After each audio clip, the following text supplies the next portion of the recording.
On the freezing night of December 3, 1926, a Morris Cowley was found abandoned on the edge of a chalk quarry in Surrey. Its headlights were still burning, cutting through a thick wall of mist. The scene inside the car offered no explanation for where the driver had gone. Investigators found a suitcase and an expired driver's license, along with a heavy fur coat, left behind despite the sub-zero temperatures.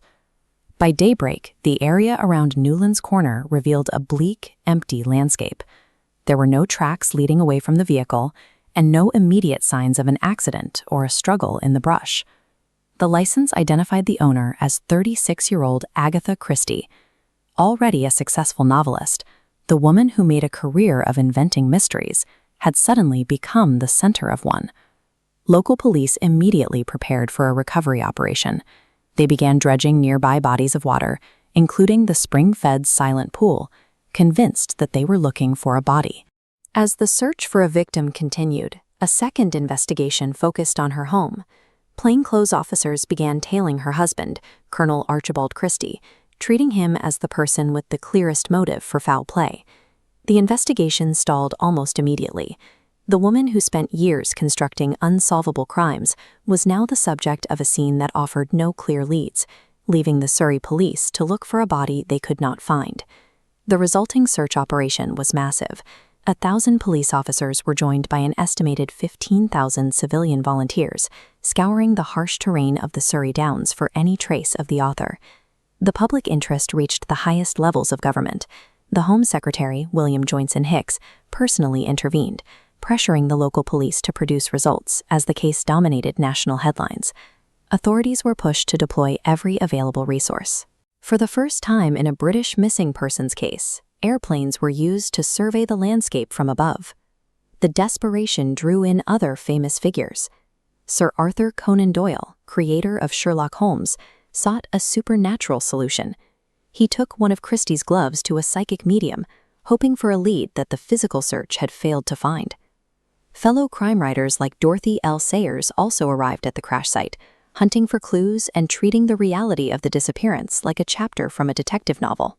Within days, the local search was absorbed by a national media frenzy. Daily updates were now reaching a global audience, fueled by a public that expected a real-world resolution as tidy as a mystery novel. While the search parties scoured the countryside, a different story was emerging from Christie's private life. Behind her success as a novelist, she had been enduring significant emotional strain. In the months leading up to December, she had suffered two major traumas. She was mourning the recent death of her mother, and her husband had just informed her that he wanted a divorce. The inciting incident happened the night she vanished. Following a final argument, Archie left their home to spend the weekend with his mistress, Nancy Neal. This timeline led some to believe her actions were a calculated response. By abandoning her car near the town where her husband was staying, she ensured he was immediately cast as a suspect in a potential murder. A second possibility was a rare psychiatric condition known as a dissociative fugue. In this state, a person's brain shuts down its identity as a defense mechanism against extreme psychological trauma. A person in a fugue state can travel and function socially while remaining completely disconnected from their true self. They are effectively an observer of a life they no longer recognize as their own. These two theories leave observers with a choice. Either she was consciously directing a plot against her husband, or she was adrift in a psychiatric crisis she could not control. 11 days after she disappeared, the answer was found over 200 miles away in Yorkshire, inside the Grand Old Swan Hotel in Harrogate. While the nation looked for a corpse, Christie had been maintaining a leisurely routine. She took spa treatments, socialized with other guests, and even spent her evenings dancing in the hotel's ballroom. When she checked into the hotel, she used a name with a direct connection to her husband's mistress. She signed the guest ledger as Teresa Neal, claiming to be a traveler from South Africa. This headline from the Daily Sketch shows the image the entire country was looking for. When the police finally arrived at the hotel, they found Christie sitting in the dining room, calmly reading these exact news reports about her own disappearance. The disconnect was surreal. To the hotel guests, she was a friendly traveler named Teresa. To the rest of the world, she was the missing author, and she seemed unable to bridge the gap between the two. Her reunion with her husband was marked by a strange emotional detachment.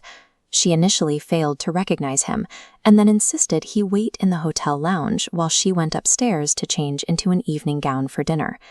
Doctors supported her claim of memory loss, but public reaction was largely negative. Many felt they had been tricked by a clever publicity stunt, leaving a lasting mark on her reputation. Christie survived the ordeal, but she erased the 11 days from her history. She never spoke of the incident publicly again, and omitted any mention of it from her posthumous autobiography. Her silence was absolute, leaving the 11 days as a blank space in her history. She had experienced the darkness she so often wrote about, and in the end, she ensured it remained as mysterious as her fiction.